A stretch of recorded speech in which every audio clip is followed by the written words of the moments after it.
మీ ఎలాంటి వ్యాపార ప్రకటనలకైనా వెంటనే మా ఛానల్ సంప్రదించండి. అందరికీ నమస్కారం, నేను శిరీష. ప్రస్తుతం మనతో పాటు ఉన్నారు ప్రముఖ ఆధ్యాత్మికవేత్త, ప్రముఖ తంత్ర జ్యోతిష్యులు, జ్యోతిష్య రత్న, జ్యోతిష్య సామ్రాట్ చింత రుక్మేందర్రావు గారు. గురుగారితో మాట్లాడదాం. నమస్కారం గురుగారు. మాతృదేవ భవ, పితృదేవ భవ, ఆచార్య దేవ భవ. ఓం నమో మాందేశ్వరాయ నమః. అందరూ బాగుండాలి, అందరికీ అన్ని మంచి జరగాలి. గురుగారు, ముఖ్యంగా ఈ ఫిబ్రవరి మాసంలో విశేషంగా చూసుకుంటే మేషరాశి వారికి ఎలా ఉండబోతుంది అంటారు? ఈ ఫిబ్రవరి మాసంలో పంచగ్రహ కూటమి ఏర్పడుతుందంట.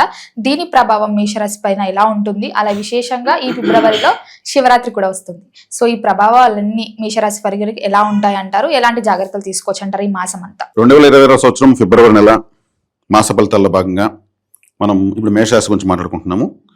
మేషరాశికి లగ్నానికి 10వ స్థానంలో శనేశ్వరుడు, 3వ స్థానంలో గురువు, 5వ స్థానంలో కేతువు, అదేవిధంగా 11వ స్థానంలో రాహువు, ఇక 10వ స్థానంలో రవి, బుధ, శుక్ర, కుజులు.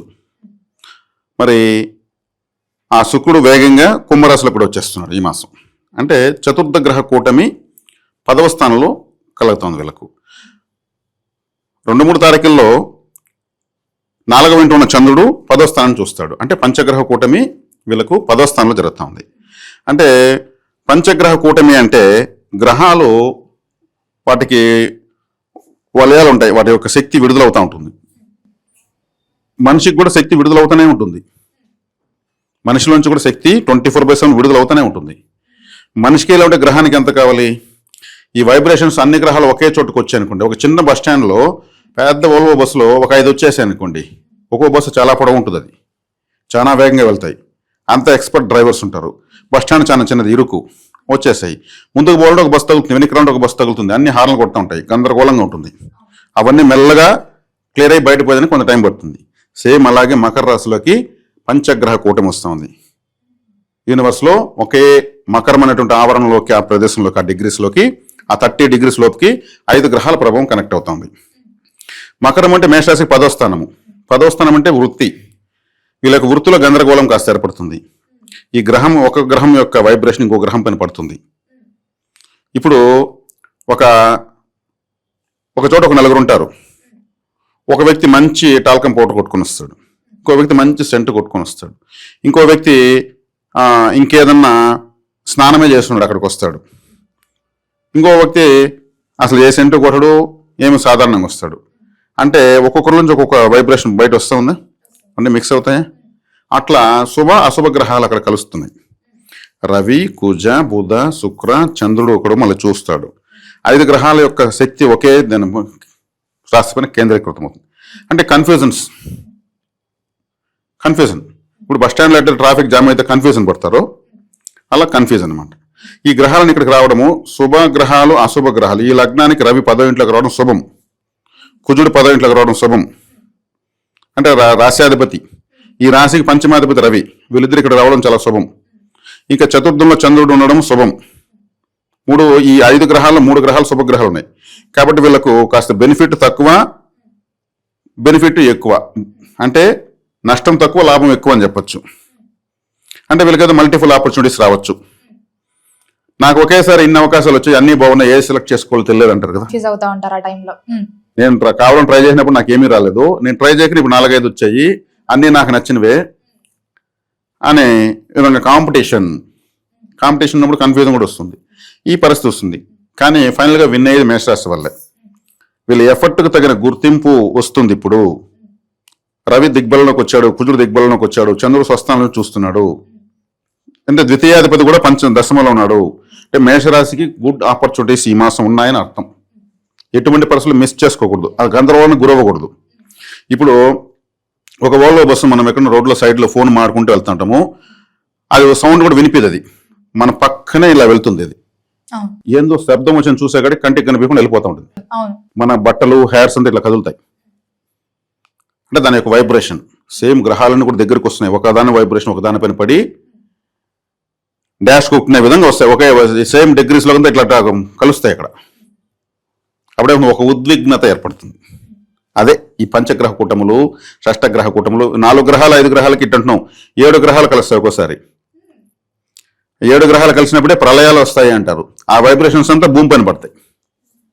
నవగ్రహాల ప్రభావంతో నవమాసాలు తల్లి కడుపులో ఉంటూ నవరంధ్రాలతో పుడతాం మనం. ఇంతకు మించి ఇంకేం లేదు ఫార్ములా. కాబట్టి ఈ వైబ్రేషన్స్తో భూమి పైన పనిచేస్తాయి. మేషరాశి వాళ్ళకు చేస్తున్న వృత్తి, ఉద్యోగ, వ్యాపారాల్లో కాస్త గందరగోళాలు, కన్ఫ్యూజన్స్ వచ్చి ఫైనల్గా రవి కుజులు వీళ్ళకు శుభగ్రహాలు, చంద్రుడు శుభగ్రహం కాబట్టి మంచి ఫలితాన్ని పొందుతారు. ఇది పంచగ్రహ కూటమి యొక్క వివరం. ఇక ఏలినాటి శని ఉంది. ఏలినాటి శని ఉంటే మేషరాశి వాళ్ళ తలకు సంబంధించిన సమస్య ఏదైనా ఉంటుంది వీళ్ళకి మామూలుగానే.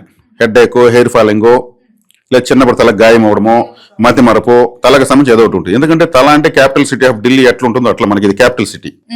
నవరంధ్రాలు మంచుకుంటే 7 రంధ్రాలు ఇక్కడే ఉన్నాయి. అందుకే హెల్మెట్ వేసుకోండి, మీ భవిష్యత్తు ఇక్కడ ఉందని జాగ్రత్తలు చెప్తుంటారు. కాబట్టి వీళ్ళకు నిద్ర సరిగ్గా ఉండదు. నిద్ర సరిగ్గా ఉంటే వీళ్ళు నిద్రపోరు. ఆలోచన రేపు తెల్లవారకంతా ప్రపంచాన్ని జయించాలనే విధంగా ఆలోచిస్తారు వీళ్ళు. దానికి టైం కావాలని కూడా ఆలోచించరు.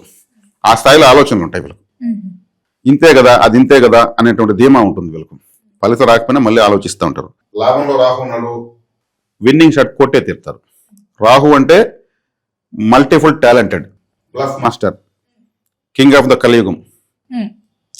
రాహు ఈ టైంలో కలియుగం అంతా రాహుదే. ఇప్పుడు శుభగ్రహాలు ఏవి అంటే ఏవి శుభగ్రహాలు చెప్పుకున్న శుభగ్రహాలు మొత్తం రాహు చేతిలో ఉంది కలియుగం అంతా. ఇప్పుడున్నటువంటి వెస్టర్న్ కల్చర్, ఇప్పుడున్నటువంటి ఇంటర్నెట్, శాటిలైట్స్, మాఫియాస్ మొత్తం రాహువే కారణం. రాహుని దాటి ప్రపంచం లేదు. ఇప్పుడు ఆయన లాభంలో ఉన్నాడు కాబట్టి ఇప్పుడు వీళ్ళు జీవితంలో ఊహించినటువంటి బెనిఫిట్ పొందే తీరుతారు. ఇది మేషరాశి వాళ్ళకి ఈ మాసము క్లుప్తంగా ఉన్నటువంటి గ్రహ సంచారము. ఏలినాటి శని గురించి వీళ్ళు భయపడాల్సిన అవసరం లేదు. ఎందుకంటే నిద్ర లేకుండా చేస్తాడు, నిద్ర లేదంటే ప్రశాంతం లేకుండా చేస్తాడు. కానీ వీళ్ళు ప్రశాంతం కూడా వీళ్ళకే ఇష్టం ఉండదు. ఏలినాటి శని సంబంధం లేకుండా వీళ్ళే మైండ్ వర్క్ పెట్టుకుంటూ ఉంటారు వీళ్ళు. కాబట్టి ఇప్పుడు ఈ టైంలో వీళ్ళు ఈ ప్రేమలు దోమలు అనుకున్నారనుకోండి, యుక్త వయసులో ఉన్న వాళ్ళకి అట్లాంటి ఆలోచనలు జనరల్గా వస్తాయి. తల్లోనే కదా ఏ ఆలోచన వచ్చేది. ఆవేశం వచ్చినా, కోపం వచ్చినా వీళ్ళకి ప్రేమలు ఫెయిల్యూర్ అవుతాయి. గ్రహాలు ఎట్టున్నా కూడా లవ్ ఫెయిల్యూర్ అయ్యేవాళ్ళంతా మేషరాశి వాళ్ళు. వీళ్ళకి నచ్చలేదు అనుకో, డోంట్ కేర్, నీకు మించిన వాళ్ళు నాకు 1,00,000 మంది నా చుట్టూ తిరగాలి, అట్లా ఛాలెంజ్ చేస్తారు వాళ్ళు మైండ్ లో. అదీమా కరెక్టే అంటారా గురుగారు? అదీమా ఏదైతే ఉందో అంటే ప్రేమించి పెళ్లి చేసుకుంటే వీళ్ళు ఫెయిల్యూర్. కాబట్టి వీళ్ళు ఫెయిల్యూర్ అవ్వడమే కరెక్ట్, వీళ్ళకే మంచిది. ప్రేమించి పెళ్లి చేసుకుంటే ఎందుకురా స్వామి ప్రేమలు ఈ దోమలు తగులుకొని అల్లాడుతున్నాం అనే పరిస్థితి వస్తుంది.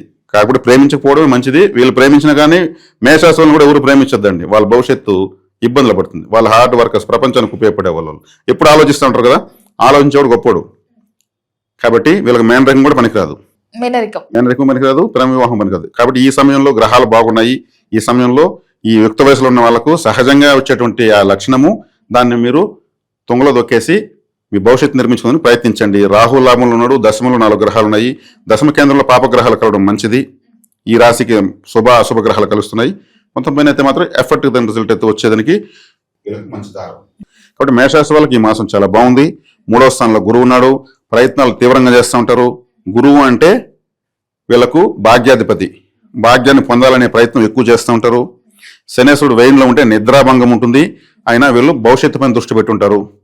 గురుగారు, మరి ఈ మాసం అంతా వీళ్ళకి బాగుండాలంటే ఏ దైవాన్ని పూజించమంటారు? ఎలాంటి పరిహారాలు చేసుకోవచ్చు అంటారు? అంటే మేషం ఉంటే తల కాబట్టి ఎప్పుడు వీళ్ళు బ్రెయిన్ ఖాళీగా ఉండదు. ఖాళీగా ఉండదు వీళ్ళకి ఇష్టం ఉండదు. మంచో చెడ్డో ఏదో ఒకటి చేస్తూనే ఉంటారు. వీళ్ళ యొక్కది అంటే ఒక విధంగా అతి అని కూడా చెప్పొచ్చు. వీళ్ళు భలే అతి. వీళ్ళు 1 నిమిషం ఊరికే ఉండరు అంటారు చూడండి, అటువంటి వాళ్ళు వీళ్ళు. అది చాలా మంచిది. హైపర్ యాక్టివ్గా ఉంటారు కదా. డల్గా గుమ్మున మూల కూర్చుంటే అది వేస్ట్ కదా. కాబట్టి తలపైన సేవ చేసే వాళ్ళకు సహాయం చేయాలి. తలపైన ఎవరు సేవ చేస్తారు? బార్బర్స్. కటింగు, షేవింగు, తలను అందంగా తయారు చేసే మేకప్, వీళ్ళకు సర్వీస్ చేయాలి. అంటే వాళ్ళకు వాటర్ బాటిల్స్, బిస్కెట్, ఆ బ్లేడ్స్ కొన్ని, ఒక దువ్వెన, ఇట్లాంటివన్నీ ఒక కిట్ లాగా చేసి వాళ్ళకి గిఫ్ట్లుగా ఇవ్వచ్చు. వాళ్ళు ఏం చేస్తారు, చక్కగా వచ్చిన వాళ్ళందరూ ఆ బ్లేడ్స్ 10 బ్లేడ్లు ఇచ్చామనుకోండి బార్బర్స్కి, దాన్ని వించి 20 మందికి షేవింగ్ చేస్తారు. 20 మెంబర్స్ రిలాక్స్ చేస్తారు. ఆ బిస్కెట్లు వాళ్ళే తింటారు, లేదా ఏ స్నాక్స్ అయినా పర్లేదు, సమోసా కూడా కావచ్చు, వాటర్ తాగుతారు. ఆ దువ్వుతో వచ్చిన వాళ్ళకంతా దువ్వు రిలాక్స్ చేస్తారు. అద్దంలో బాగా చూసుకుంటారు కదా. ఇటువంటివన్నీ గిఫ్ట్లు ఇవ్వడం వల్ల మానసిక స్థితి సరిలేని పిల్లలకు, అంటే మైండ్ పనిచేయకపోతేనే కదా అటువంటి పిల్లలకు. తర్వాత వచ్చేకాడికి